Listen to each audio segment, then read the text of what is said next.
Good job by Semper there, knowing exactly how to react to the the cheese out of Foxer there. Yeah, just kind of bad luck there for Foxer that he did open up with that quick Banshee. Did Semper really know what Fox was doing, or did his build just counter it that hard? When you see the Tech Lab um, barracks there, Well, yeah, at that point he obviously knew, but mm-hmm. it was just the Banshee just saw it, and he was like, oh, okay, I guess I win now. Yeah, it's really hard to know because there's a lot of weird Hellion builds. Like sometimes you go for like a Marine Hellion elevator. Just the Hellions aren't really enough to tip him off. Marine Hellion Elevator, like the build Maru does, or used to do at least. Beat Innovation 3-0 in the semifinals of the OSL. Once upon a time, or 4-0, whatever that series was. Yeah, good build.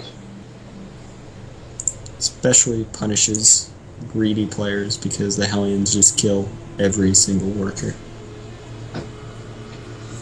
Okay, so spawning up here in the, I guess this is the 1 o'clock position, we have our very own Foxer from Rival Gaming. And spawning in the 9 o'clock position, we have the Yellow Terran from Team Gravity. It is Semper.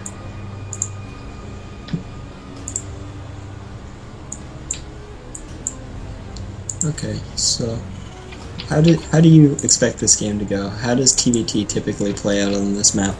I would imagine Banshees are good, right? Banshees are good. I'm like whenever, like I don't know, a lot of Terrans like I don't know how to say this, but a lot of the lesser Terrans, and I'm a lesser Terran, but like the Terrans that are worse than me, go for 2 Rex Reaper here. But it's become so expected that it's so easy to hold off. I just don't think it's good. Both players are going for gas first, so most likely won't be Reapers out of either of them. But you definitely have to be safe to the Reapers. So the builds are going to be a little bit more. I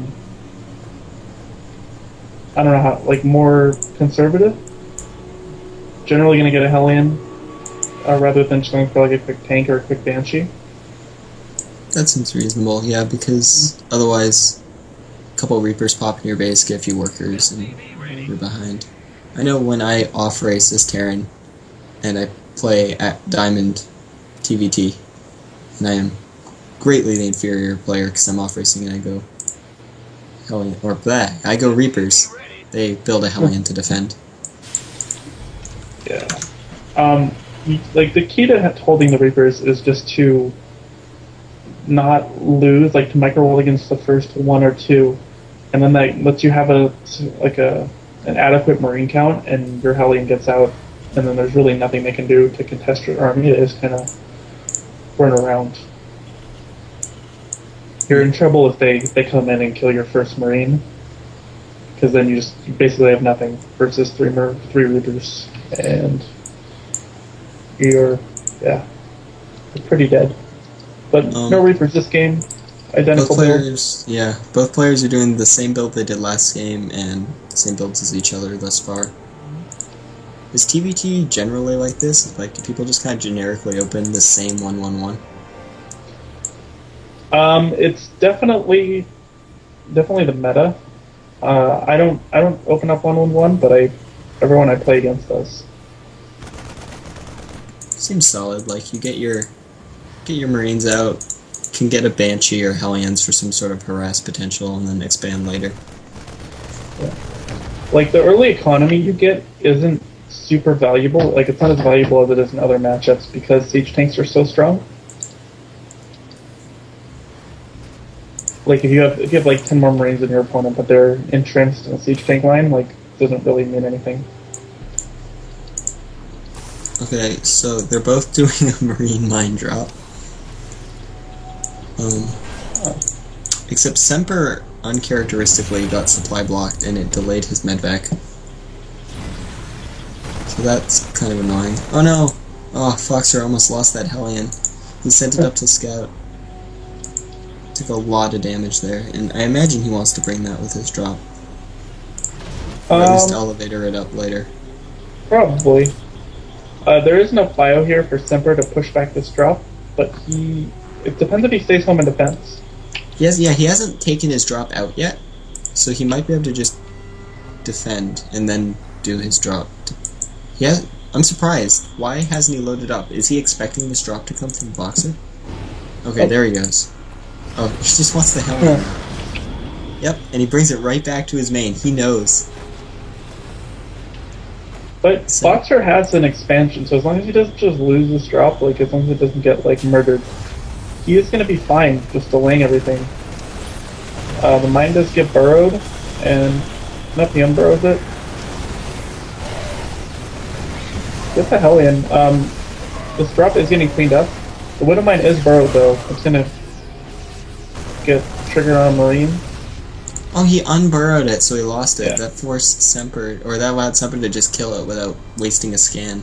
Yeah. That's unfortunate. You can position them, like it would have been hard in the position it was in, but like you can kill them with Hellions, like the splash damage, without scanning. I've seen that. Super pro tactics there. But the positioning was really bad for that. Like, it would have been hard for him to find an angle to attack with the Hellions.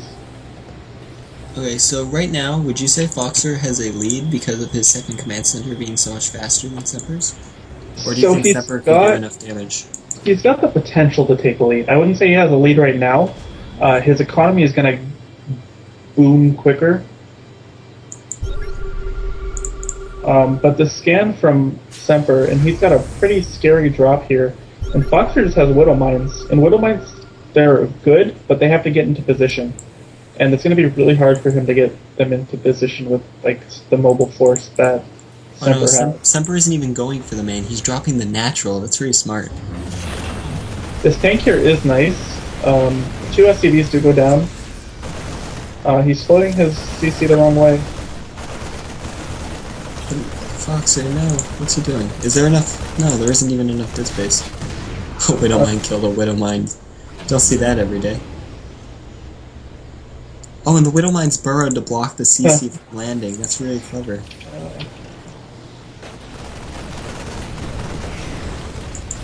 Okay, so Semper is definitely getting enough damage done with this drop to justify his later command center. Yes. The Widow Mine does get cleaned up, so... Oh, and he picks it up! Oh Semper my with god. all the plays. Yes, the plays indeed. We do notice, though, that there is no stim on the way for Semper. He's just going to try to go... It's not even all in, but like he's just going for some really heavy aggression, delaying his tech. So with this tank push, and he's not even push, he's just going to stay home and defend. That's the one thing that Foxer does have going for him, is the economies are pretty much even, but Foxer's tech is a lot better. He's got the +1 attack and stim started, and Semper has neither of those things.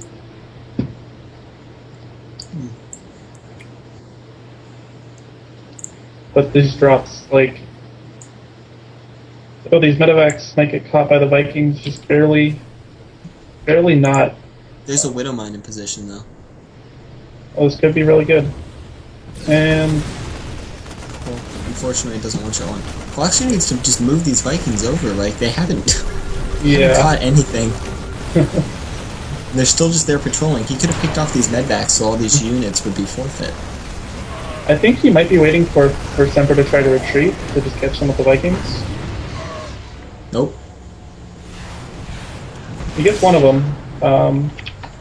He definitely could have defended, or at least gotten both of those medvacs for sure if he brought the Vikings in. A little bit sloppy. So, and right now, Foxer is down 6 SCVs, which is kind of not so great. Yeah, it's definitely rough.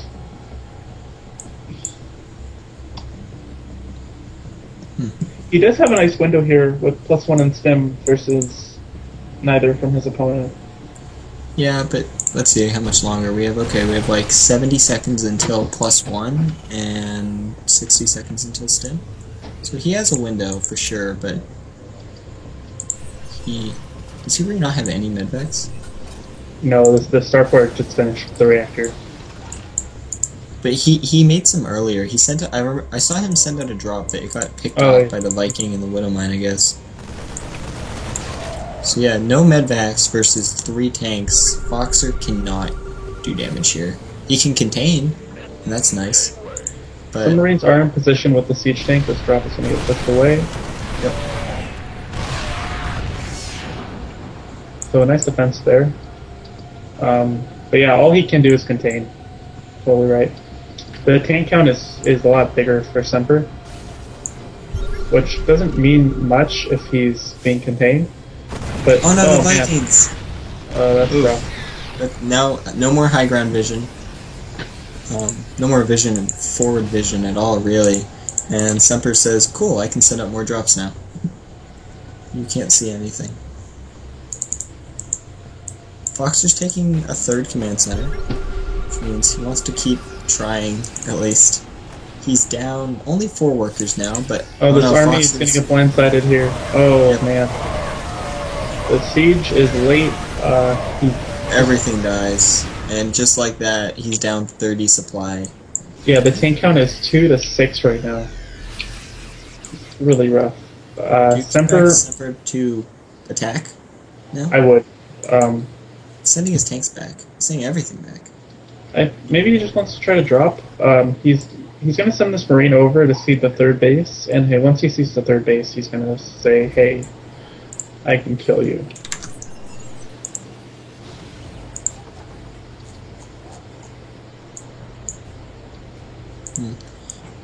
Boxer, at least he had his units back. I guess he was expecting that after Semper killed so many units, he would go for a Doom Drop. But he now realizes that his opponent is going for his 3rd. A Doom Drop is exactly what you don't want to do in this situation, because you're so far ahead in tank count. The only thing you can lose to is getting stupid and losing like flying your medevacs into a bunch of Marines. So he's fine to just say, hey, I'm going to contain you here. It's not even going to be a contain.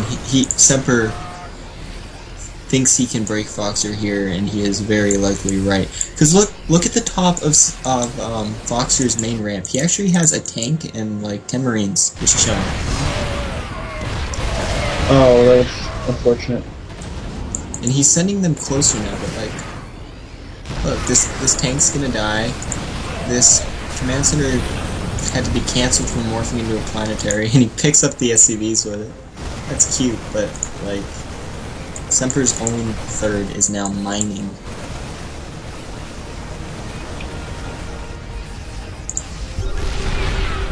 Ooh! You can actually hit the refineries from there. That's kind of... Did you know that? I didn't. I did know not. I definitely did not know that.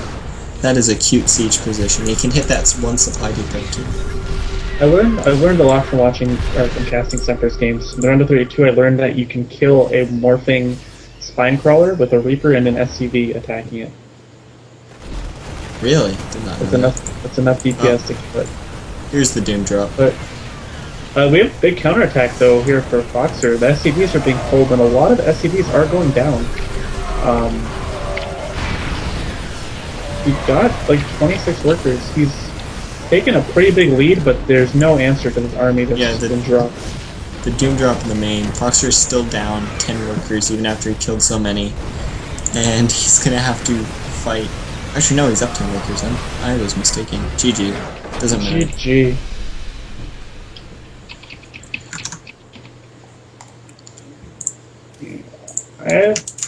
Foxer's putting up a decent fight. It's not like I don't know. He definitely was expected to not win the series, but like the games haven't been complete slaughters except for that. Well, the first one was because. Yeah, Foxer didn't just roll over and die, which is good. We like to see a strong performance from our fellow rival players, but Semper is definitely a scary force to be playing against. Definitely. And now the score is 2-0 in Semper's favor, and I'm curious to see if... Because in Game 1, Foxer tried to do that nuke build, which is kind of an unorthodox strategy. I wonder if he has anything else prepared to try to sneak a map win away from Semper. Yeah, we'll see. Foxer's a big fan of Ruff's playstyle. That definitely explains the building game one.